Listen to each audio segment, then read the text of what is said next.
En enkola ya taxa gikowa ya jesonyiwa bwechwi. The beautiful Catherine Kusasira njagala okubuuza how are you doing? Njagala obuuza ku mukyala amanyidwa nga Stesha Mayanja, Hajat Tabuwa Natolo, salamu alaikum. Njagala obuuza ku Betty Mpologoma, njagala obuuza ku Sophie Nantongo, njagala obuuza ku Sophie Gombia, njagala obuuza ku the beautiful Fina Masanyalaze ngonchaye wavu bunuma simanyi ngenda butwala wangamba e Kampala bakundekera kati simanyi lwaki ondese ndabirire ne Florence nga teto tufuddeko nenga mu nsonga ezigenda maaso mu ggwanga lya Uganda twafunye omukyala amanyidwa Catherine Kusasira senior presidential advisor ku nsonga z'omu Kampala wano wakati n'ensonga z'abakyala era nga guno omulimu gukyamusasula bulunyo era nga gumazeeko emyaka tugenda myaka 3 emyaka 4 bweddu era nga munange twamugwiddeko ayina ekiroto ky'okubeera nga ayingira parliament si eya Uganda. Oluvannyuma lw'abantu ab'enjawulo okuvayo ne bamwogera ebintu bingi ne bagamba simanya Catherine Kusasira tokyamanyi music yaggwako, Catherine Kusasira olya nnyo ssente za gavumenti, Catherine Kusasira gwembakuwa wa minisita w'amabu gwe yagambye I've sat down and I've thought about this myth for a very long time. Nagambe since ebino bya East Africa si bya nnyo byakubeerawo kwesimbawo nnyo genda simanya ekyannamukaako ofune akalulu onoonye President Yasima, I'm going to make sure I get to know Swahili Burunji, get to know English Burunji, get my books in order so that when President Museveni akola reshuffles zino ezenjawulo, he can directly send me to the Parliament of East Africa because abayimbi bano balowooza nze nkyali level za wano Smith. Let me tell you something. In the sichali level za Uganda, sichali level za minister, just minister wa Uganda. Nze njagala kubeera minister wa East African Parliament. Bwekyo Lawrence. Njagala kubeera member of the East African Parliament. Abakyala nabakabeera yeno bangi waliyo omukyala amanyidwa nga Margaret Ziwa n'abalaba nnyo kati wenjogesa zino omukyala maama alitwala Rebecca Kadaga ye Minister for East African Affairs, so tunagattako member of East African Parliament amanyidwa nga Catherine Kusasira okitegere kijja kuba kikola amakulu mannyo. So Catherine Kusasira ono namubuuziza oluswayiri ono olusobola nanjogera oluswayiri awe nakomye okutegeera ne mugamba ate ebitabo oluzungu lwoluyimiridde lutyawo mami Kathe nangamba nze sikoma kunyeenya kabina kokka Smith n'oluzungu nalwo ndunyeenya nengamba okay kaba tuseko Catherine Kusasira in a very happy mood. I have ne Florence Catherine Kusasira kuna yadda aloola ngengeri gyaloolamu anyways katugende wa Catherine Kusasira mbagala nnyo. My name is on the king himself katukolagana olunaku oluddako. Bye bye.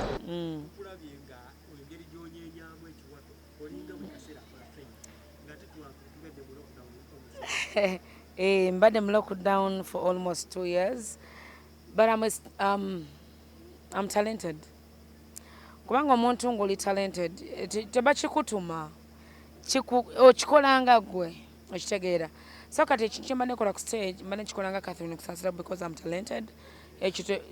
Ekitone tebakituma muntu kibamu ggwe era ensonga mbadde nkikola ate nga nkyagala lwakuba mpadde obudde butono. But I got like 2 hours. Yeah.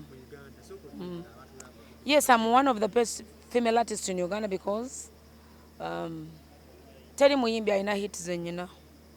Bwe ntandika kubala hit kati buli nyimba ze mbadde nyimba ku stage awo mulabye mbadde nyimba hit zokka. Kitegeeza nyina albums nga 15.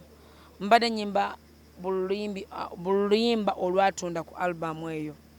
So mbadde nyimba oluyimba olwatunda waliwo abayimbi abafulumya oluyimba olumu n'agamba nti nange ndi star. Oyo saba star. Omanya abayimbi tulinga perfume. Mu perfume tubaamu ne form ne class.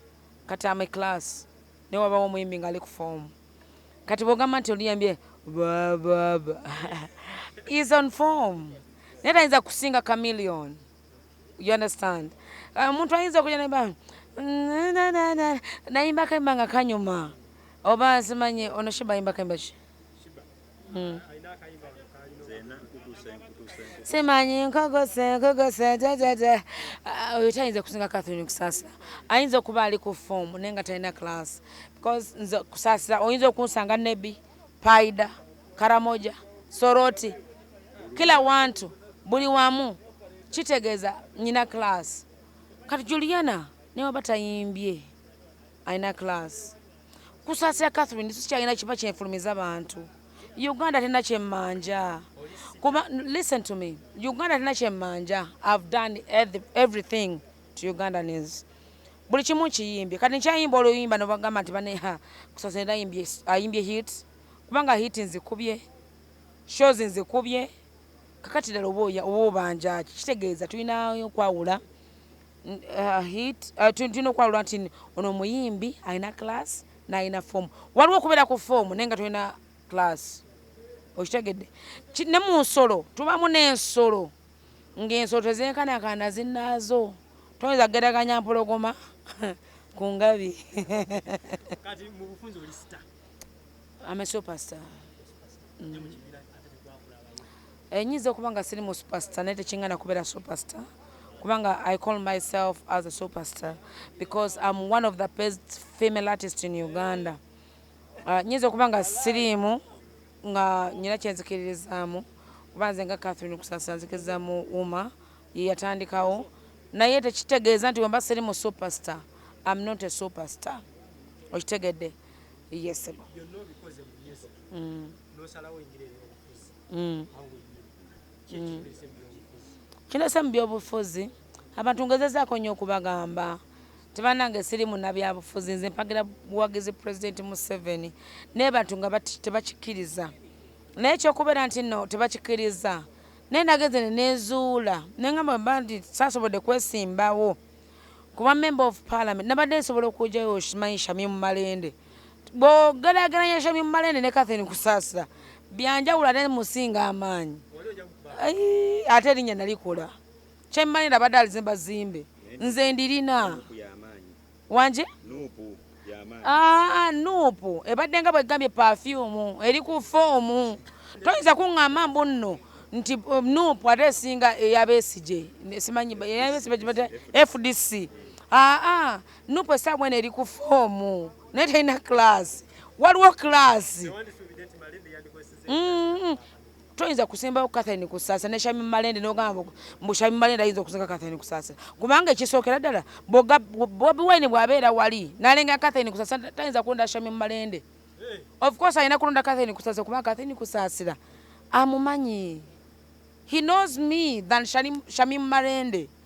You understand? Ayagamba wadde kale party naye Catherine asinga kuba muganda wange.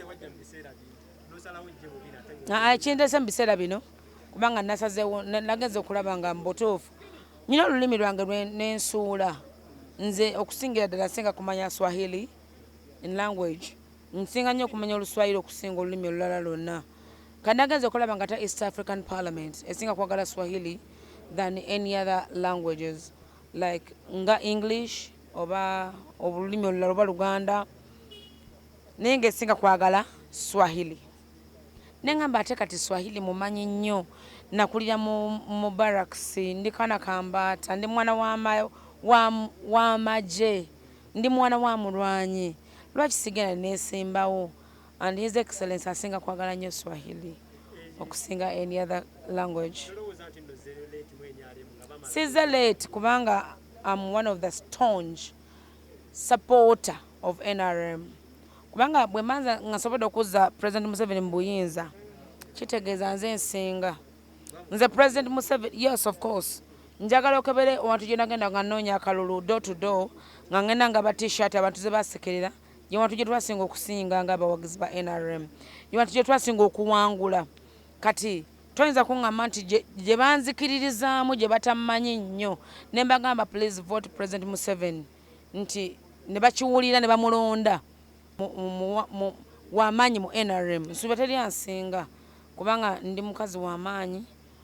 President Museveni muwagidde ebbanga ddene ne NRM gye wagidde ebbanga ddene so nkyebaliza Katonda okuba nti omukulembeze wange gwenjagala yagenze era size late kubanga bateekawo basapoota ba NRM abasinga ddala nze twatunda myoyo.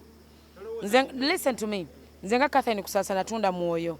Waliwo omuntu bw'agamba nti oyo minisita gundi ogamba yeye naye obagamba nze bwe mputa polisi ku street omuntu ategeerawo nti oyo Catherine Kusasira siriko kubuuza kitegeeza twatunda miki myoyo kuba nti bwe mbanga mpagira omuwagizi wange omukulembeze wange President Museveni nga gwe ate tosobola kuvaayo nga ggwe kitegeeza mba nkusinga kati olina okunzikirizaamu era nsaba abantu ba caucus abagenda okubanga basimbawo abantu abo I want you to vote me. Mbasaba mumpagire. Naye kyensinga okukakasa ate kyensinga okumanya President Museveni he's behind me.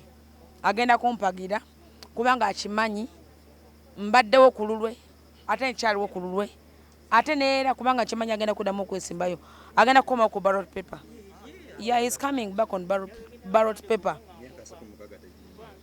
Museveni akyasobola. Kakati waba akyasobola nga ffe abawagizi be tukyaliwo kitegeeza ate nnyina okugenda mu East African Parliament.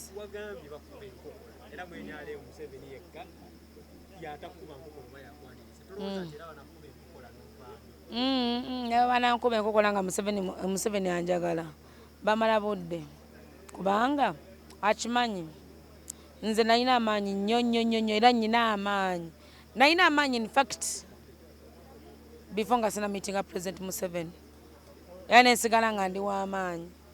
Kakati bwe baba basobola okunkuba obucupa because of him nansigalawo neŋŋoma yamanya nti noono mukazi w'amaanyi anjagala era naye anjagala kati abatanjagala tebalina kye baŋŋamba kubanga ate President Museveni ye chairman wa NRM ate ye chairman wa caucus.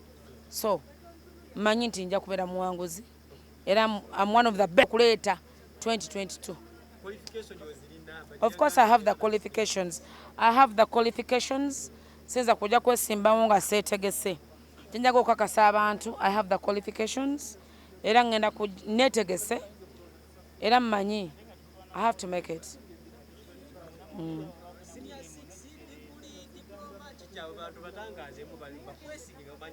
I have its equivalent. But nesagala kubannyonnyola nnyo.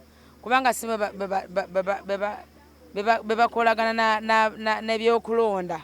Abakolagana mu byokulonda bwe banansaba empapula ezo nnyina I have to represent my qualifications bategeere nti mbirina tugende mu maaso kubanga sinza kujja kwesimbawo nga mmanyi kisizirina. Baje kyenyiza mugamba bambi nawulabye waliwo ku TV gye nalabye ng'agamba mbu simanyi ndi muli wa Bukoola. Nze siri muli wa Bukoola ndyamira. I have a name to protect. Sinza Bukoola ndi I'm a presidential advisor naye ate ye namulabako somewhere in Boddo ngalya embizi etayidde. Someone told me that ali embizi etayidde emugezeza olubuto but njenyiza okubagamba I love Baje so much naye ate naye alina ekirooto kye ekyokubeera nti no bw'ayogera obwogezi ebibye babiwulira n'awulirwa ye ekyo ekirooto kye naye ate ffe tugana nabikolwa kubanga nze nga Catherine Kusasa nnyo ebintu byenkoze bingi nnyo ng'okimpowering abavubuka mbawadde welding machines okuba nti basobola okuba nga beeyimirizaawo nga bafuna ekyokukola. Kakati nze sireekaana ate nkola nabikolwa. Njagala Baje mubuuze njagala omubuuze ekigambo oyinza okumumbuuliza ebigambo bibiri. One, what is education? Ekyokubiri sinza mubuuza science. What is corruption? That's it. Kubanga mwe tuli so njagala Baje mwanziramu ebibuuzo mumukomangawo gye ndi. Njagala munnyonnyole yakunnyonnyole what is corruption oba what is education n'enjawulo yaabyo bw'akomangawo bw'akuddangamu okomangawo nja kudda.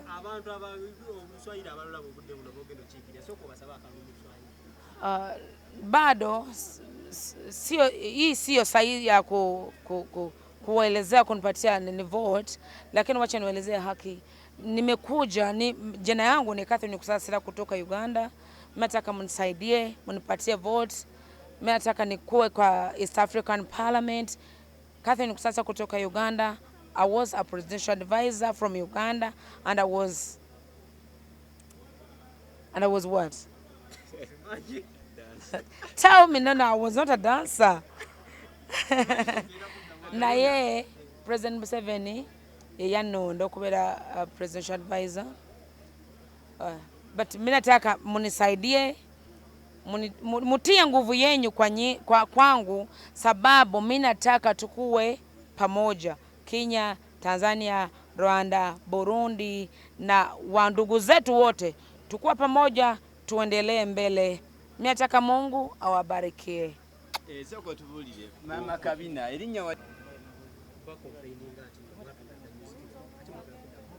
nanti kakati baganda bangabo mbamanyi nnyo baana ba Dick. Dick was my good friend. In fact, I was his best friend.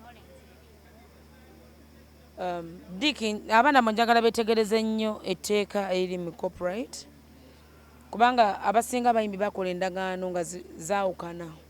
Kati bwe bakola endagaano ezo waliwo omuntu yakola endagaano nti no ntunze.